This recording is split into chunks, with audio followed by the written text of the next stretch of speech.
हर खबर पर होगी आपकी पकड़। डाउनलोड कीजिए एबीपी लाइव ऐप।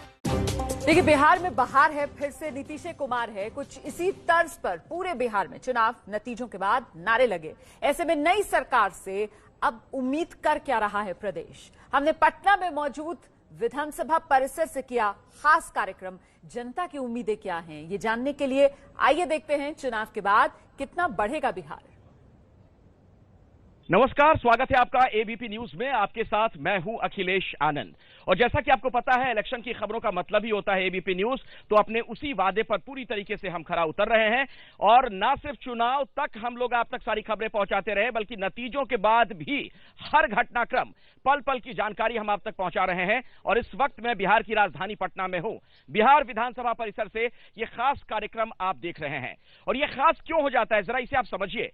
मेरे साथ मंच पर जो मेहमान हैं वो नए विधायक जो चुनकर आए हैं वो हैं, और सत्ताधारी पार्टी के लोग हैं। हालांकि हमने तमाम दल के विधायकों को आमंत्रित किया था, लेकिन आरजेडी के विधायक अभी तक नहीं पहुंच पाए हैं, ना ही कांग्रेस के विधायक। और मंच पर मेरे साथ बीजेपी के चारों विधायक मौजूद हैं। मैं एक एक करके सबसे पहले उनसे आपका परिचय करवा दूं। दाहिनी तरफ इस क्रम में आप देखेंगे संजीव चौरसिया जी मेरे साथ हैं, जो दीघा से चुनकर आए हैं, बीजेपी के एमएलए हैं। बहुत बहुत स्वागत है सर आपका। राम सूरत राय जी हैं, बीजेपी के एमएलए हैं, सर्वाधिक वोटों के साथ एनडीए में जीते हैं और आई से ये रिकॉर्ड इनके नाम दर्ज हुआ है। बहुत बहुत स्वागत आपका। नितिन नवीन मेरे साथ यहां पर मौजूद हैं, बहुत बहुत स्वागत सर आपका। बांकीपुर से आप जीत कर आए हैं लव सिन्हा जी के खिलाफ। और कृष्ण कुमार सिंह उर्फ मंटू जी हैं, अमनौर से आप बीजेपी के एमएलए हैं। बहुत बहुत स्वागत आप सभी लोगों का। बाकी पटना की जनता यहां पर मेरे साथ मौजूद है, आप लोगों को भी अभिवादन। कैसे हैं, क्या हाल बा? अरे जोर से आवाज आवे चाहिए ना। झाल मंजीरा वगैरह लेकर लोग पहुंच गए हैं, क्या है भैया ये मामला?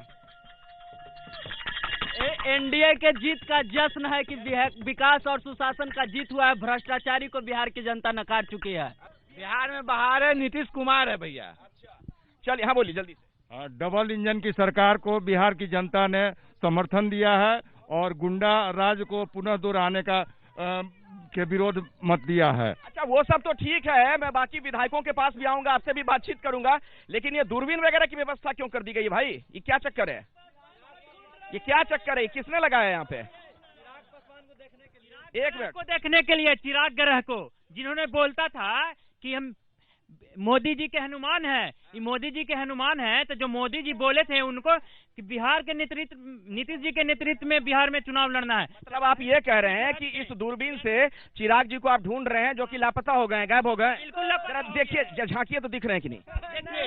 बिल्कुल नहीं दिख रहे हैं। अच्छा काम कीजिए, आप लोग चुन कर आए हैं चारों हमारे साथ बीजेपी के यहाँ पर एमएलए हैं, और बातचीत की शुरुआत में आपसे करना चाहूंगा संजीव जी, सबसे पहला काम क्या करना चाहेंगे? अब सरकार में आ गए आप लोग, फिर से मौका दिया है जनता ने।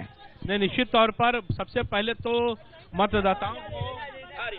मतदाताओं को और बिहार के जनता को बहुत बहुत अभिवादन और धन्यवाद देना चाहते हैं कि पूरे विकास उन्मुख और केंद्र और राज्य ने मिलकर जो विकास के काम किए हैं, तो जो पूरा मैंडेट, स्पष्ट मैंडेट देने का काम किए हैं, कहीं मैंडेट में कोई वेरिएशन नहीं है, स्पष्ट मैंडेट देने का काम किए हैं। संजीव जी, आपसे मैं शुरू करना चाहूंगा, बड़े भाई के तौर पर बीजेपी का क्या अपना मुख्यमंत्री होना चाहिए कि नहीं? मन के उद्गार क्या हैं आपके?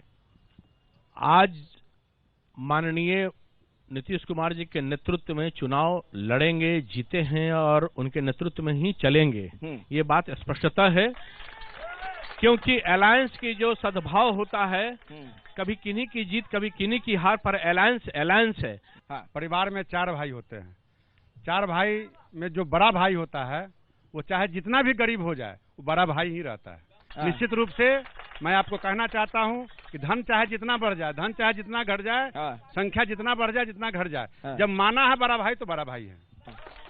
एनडीए जीता है और एनडीए लड़ा है, संख्या के बाद क्यों बांटते हैं?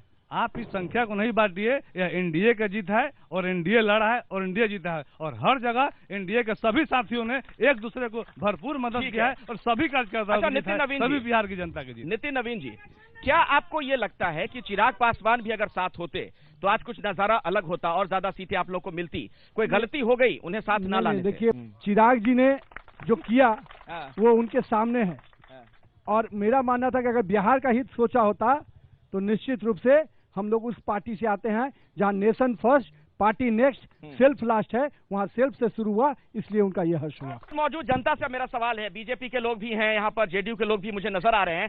दरअसल आज शिवसेना का जो मुखपत्र है सामना, उसमें एक संपादकीय में आलेख छपा, उसमें इस बात का जिक्र किया गया कि ये शिवसेना का दबाव है कि बीजेपी ज्यादा सीटें जीतने के बावजूद यहां पर नीतीश कुमार को ही मुख्यमंत्री बना रही है, क्योंकि महाराष्ट्र में उनका अनुभव बहुत खराब रहा। वहां तो यही तर्क दिया था ना बीजेपी ने कि हमारी सीटें ज्यादा है तो हमारा मुख्यमंत्री होगा। तो क्या आप लोगों को लगता है कि वाकई में शिवसेना का कोई दबाव था? यहां अलग समीकरण है, खड़े होके बोलिए। बिहार में कभी इस तरह की बात नहीं हुई। महाराष्ट्र में पहले वहां तय था कि हम बीजेपी का ही मुख्यमंत्री वहां पर होंगे, कभी इस तरह की नहीं, ये पहले तय नहीं हुआ था, वो तो बातचीत, ये वहां पर पहले से ही तय था कि बीजेपी की वहां पर मुख्यमंत्री होंगे, ठीक है। और यहाँ पे तय था, ये जो आप कह रहे हैं यहाँ पे लागू। हमारी पार्टी बीजेपी जो है, बीजेपी की कथनी और करनी में कोई अंतर नहीं होता है। जो कहती है वही करती है, उसमें इसमें कुछ ये नहीं है। शिवसेना ने जो बीजेपी में वहाँ किया है, बीजेपी के साथ, वो गद्दारी किया है उन्होंने। संजीव जी, आने वाले दिनों में आप चुनौतियां क्या देखते हैं? क्योंकि आरजेडी इस बार एक बहुत मजबूत विपक्ष के तौर पर आपके सामने है। तेजस्वी यादव ने, आप लोग माने न माने, बहुत बढ़िया चुनाव लड़ा, और जिस तरीके से चुनौती उन्होंने दी, आखिर तक लग रहा था कि कांटे की टक्कर है। तो इस बार मजबूत विपक्ष है आपके सामने, चुनौतियां क्या पाते हैं आप? आज निश्चित तौर पर जो सबसे बड़ी बात है कि जो डेटा और आंकड़ा के आधार पर जो चलने की बात थी, जमीन पे जो हकीकत थी, इससे कोसों दूर था पूरा आंकड़ा।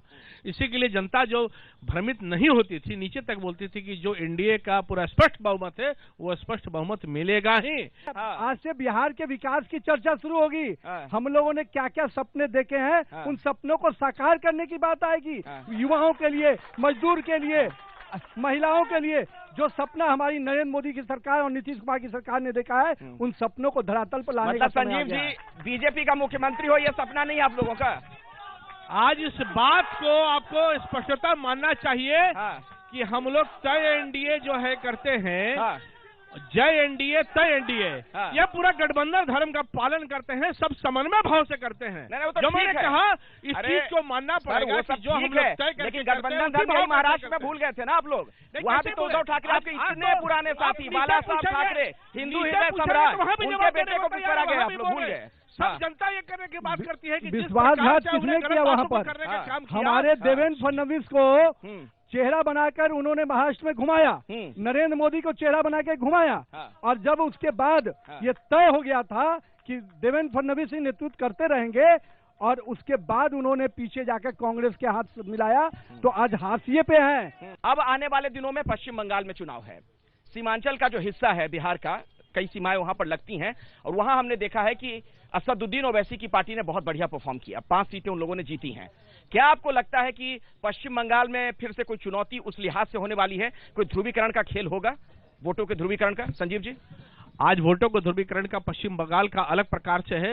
लोग पश्चिम बंगाल के कहा है मैं पश्चिम बंगाल आ रहा हूँ, आज का उनका बयान वो जाना है, वो जाए ना। वो अपने मुद्दों के साथ जो कहना चाहेंगे, लोग वहाँ जानते हैं कि किन मुद्दों को लेकर वो चलने पाते हैं, किस प्रकार से वो बंटवारे को, आयाम को प्राथमिकता का आधार पर रखते हैं। नई सरकार जो बन रही है, उससे आपकी उम्मीद क्या होगी? क्या चाहते हैं आप लोग जो ये सरकार करे, जो नहीं कर पाई आप लोग के मुताबिक? ईमानदारी से बोलिएगा, छोड़ दीजिए पार्टी को, भूलिए अब आप लोग, चुनाव खत्म हो चुका है, बोलिए।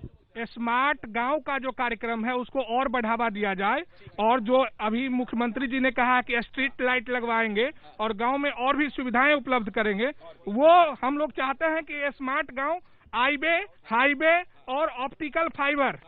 बहुत अच्छी बात है, मेरे ख्याल से आप लोग सुन रहे हैं। हाँ बोलिए, आप ऐसे कोई कुछ कहना चाहेगा इस पर? शिक्षा में, अभी शिक्षा में बहुत सुधार की जरूरत है। सरकार से हम उम्मीद रखते हैं कि 2005 के बाद सुधार हो रही है, लेकिन इसमें और तीव्रता लाने की जरूरत। हमारे माननीय मुख्यमंत्री नीतीश कुमार जी 2-3 बारी बात बोल चुके हैं कि कुछ शराब माफिया जो है, सो इस वोट को भी प्रभावित करने का कोशिश किया था। ऐसा माहौल जो बनाया गया था, सरकार को चाहिए कि शराबबंदी पर जो भी कानून बने वो सख्त बने, ताकि किसी को बेल न हो। बेल नहीं होगा तो बेचेगा नहीं, डर, उसको डर लगेगा। लेकिन ये लोग बेल देने के काम कर रहे हैं, न्यायपालिका भी इसमें भ्रष्ट हो गया है। मैन ऑफ द मैच किसे मानते हैं? व्यक्ति की बात हो रही है, man of the match group मुकाबले में। बनाकर माननीय प्रधानमंत्री जी, माननीय मुख्यमंत्री जी, बिहार और केंद्र के जो मैन ऑफ द मैच एक ही होता है। समावेशी विकास का पूरा साथ में मिलकर लेने का काम नेतृत्व में हम चल रहे हैं। मैन ऑफ द मैच मतदाता है और उस मतदाता में महिला मतदाता है। डिप्लोमेटिक जवाब दे दिया। Man of the match Bihar की जनता है और बिहार की जनता ने एनडीए को चुना है और NDA man of the match. कौन है man of the match? Man of the match, man of the match कौन है? मोदी जी, मोदी जी। Man of Narendra Modi, Narendra Modi, Modi, Modi. क्या बोले मैन ऑफ द मैच कौन? Nitish Kumar. Man of the match मेरे भाई भोपाल से, हम बिहार से, दोनों जगह कमल खिला है। Man of the match Bihar के प्यारे जनता हैं, सभी जनता। तो जिनके समर्थक हैं, जो बीजेपी वाले हैं, वो प्रधानमंत्री मोदी को मैन ऑफ द मैच मान रहे हैं। जेडीयू वालों का कहना है कि Nitish Kumar man of the match है। आप सभी लोगों को बहुत सारी शुभकामनाएं हमारी तरफ से। नई सरकार में बढ़िया काम कीजिए, जो जनादेश मिला है उसका सम्मान कीजिए। बहुत बहुत धन्यवाद एबीपी न्यूज के इस कार्यक्रम में आने के लिए।